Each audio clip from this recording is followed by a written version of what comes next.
Chairman.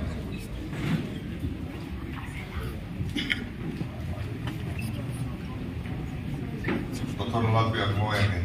Senior Advisor Hunser Min Bansak Reverend C. Rosan Zuala and President Professor Rod Kumapoli and Master Joseph Kansanga, General Secretary Mata Hoina Association Member Local Kong then World Taekwondo Headquarters Kikyo Seola Trana Degree Tom Tartur Samsung Sum Quate Uniman Puito de Samsung May Kabuk Sewa Hey Black Belt Second Dan The Honorary Minan Bea Nikum Khan Kapulo Kaitile Maya Hoina Yang Ramro Relna Dinbun Kan Lua Bete Lam Ain Elaya Black Belt Second Dan Anga Dari ruang itu ni jing alau telkan yang sesuatu ni lang ni lo boleh suala. Tina film punya belau ni yang ada itu boxing ring cuma kut hangai fel dah nak terakhir kacau film.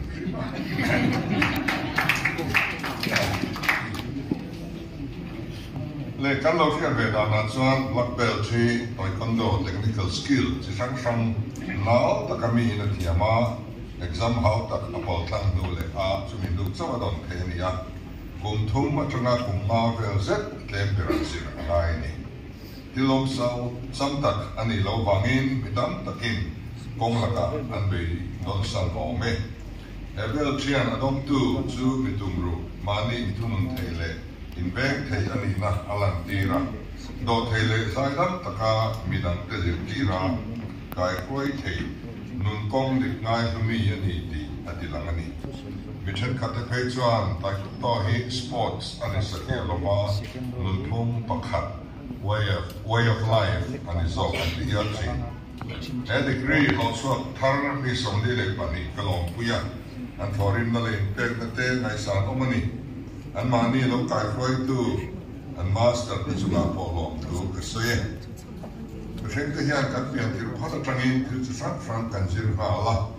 kan tir zir asirin kan puitin tua kan nundan dengan nante adang lam kele sako zir tir dalam apa cuan dengan persen tak kan nelom ten puitin kan ni nua po kan ton fria trangin zir tu tam tak aum zela kong dik zir tam le zo pai apiang tu mi puitin le ni lo an ni zui mai chi Milok ting ni tuma bakir ne tektok so be fram chin. Ang lo sam sang po be non zel mai te hichu atopa ang lo lo ting ne zela. An thorim na bakir pui mi ado yan ang lo tin na hi kan lo ot vele ringot zel. Mizo chalai nga yan tum ne tai mataka ni tin hun mang chin hi kan tlem le in ka fria. Dulfin ya ta longkar fun fan longkar fung nei lo mahin kan semai maya social media kan lo me pema video sang kan upload cuma viewers they kan tam chin le wo kan lo ma minam nen atanga to lo khon khom ma wo buat sai te kan lem lo ei kan soi war du na ka kum tin mai hian en ko le mo hian tiro puita function lian tak siam hi an chinga function na kasua tra dinan mani hanin tila na te po atrapa ome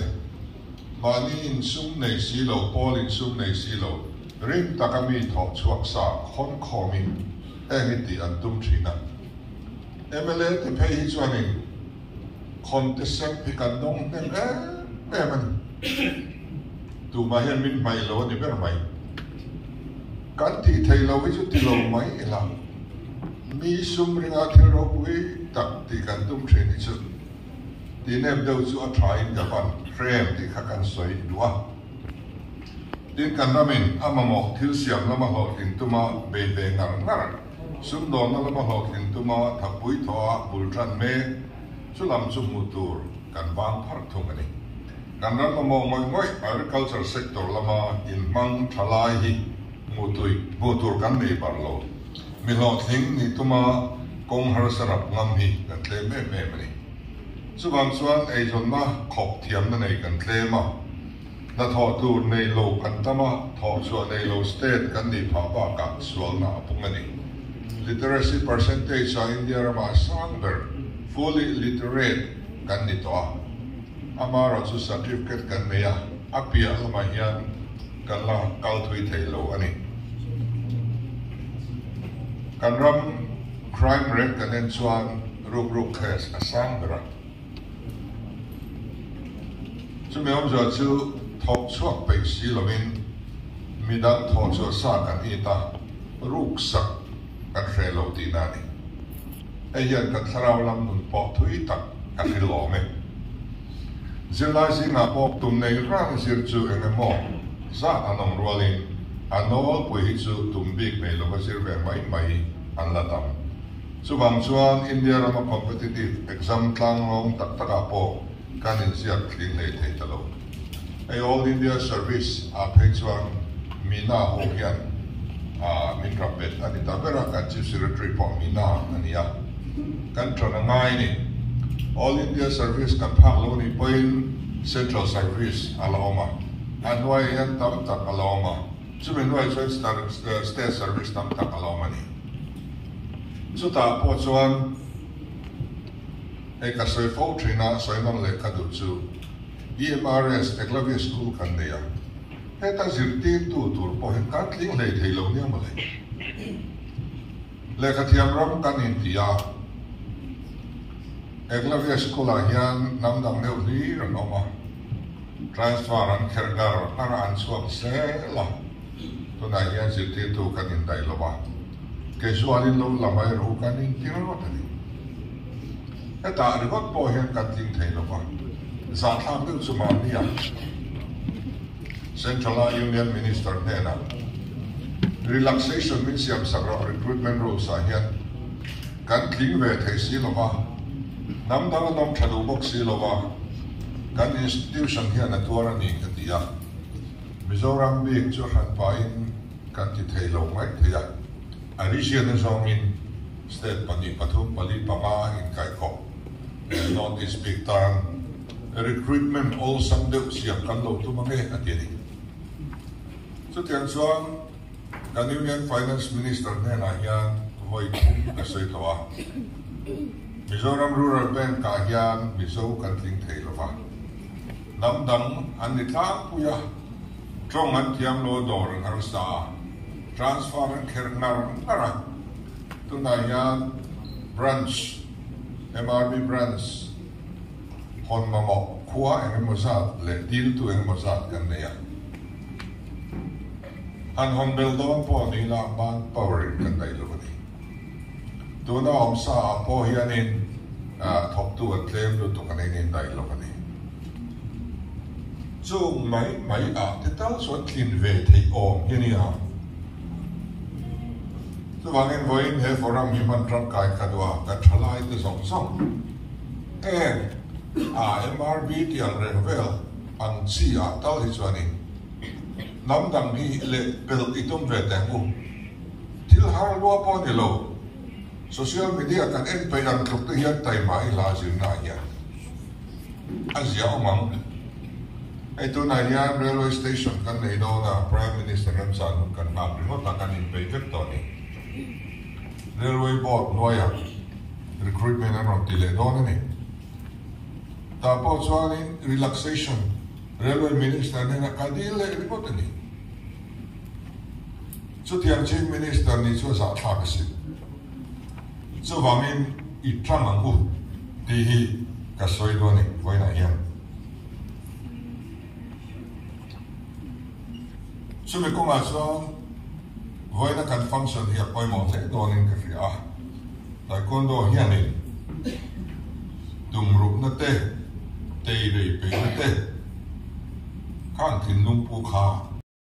skill an nei ka ru ti na ni ta kon do hian an ma mo chan na a pe te a ri no self defense ata big takin me mi chia de tan apoi mong le ni zirna in tam tak ha taekwondo training kal pui ni to ti kan fria a zir ti tu lam hi mata mi le sa te zel in ni tura kan ngaya kan me chia te him na punga mo por na poi mo tak in chel ti na ni then taekwondo hi Olympic sports discipline ni ya mizo te tan India IOA Olympic in lan te rem chang tam tak au mani national and international level mata in medal ala po tam to NIS qualified coach for Papua Mot kan ya black belt pass po hi diyan sa tumle sa mga pariyak kan ni don ta ni in lot in the here so ta po min ti pura mason thei dur nau pang sai ma le tumru India ram ai on thei dur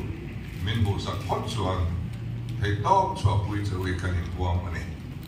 black belt sa tumle sa mga pariyak yan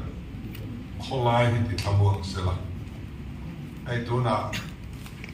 gang ang reng lek an rolling sual de kan si thara kan nam pasal tra te pasal tra trang le chuan enga se mi pa tak su kholai an in ro sangai lo de kholai ti wai te mi doi je na nia mi mol na ni boka so nga chuan kan me chia te po chana ngai mai thei en kan black belt rol hian kholai i ti thamwang te ko kan kalpa thian chan ngai pui ngai email ra na mu lo popular ni mai chan ngai chu no nga chuan kan tu na te ko khai ko sa chuan tak kan ne ya in chia te chan ngai tak an mang la ya hian kan survive kan society tan kai tum turing kan inside wa tin in mason na chan sin te in fry to te pe ro pui tak chan tin te hi alo share ve chin ni in mala ma te poi wal taekwondo headquarters ben at thleng thei zela in buang nge in choi moi na point dong tam to le ni Mizoram le India min ti ming chatu in ni mason na tur nei to lo khopa try ro chu tu ma hi ka dom lo ba ti tu le ba sok tam takalom ti hi AI ni chang so kang kan ma ti tu rom te hi zelila he sports mang hian thalai tam zok te nun kong di ka roi kan tu manga ram le dam choi moi nan po man kan tum zel don nia in kal sel na tu ra du sakna ka la na chu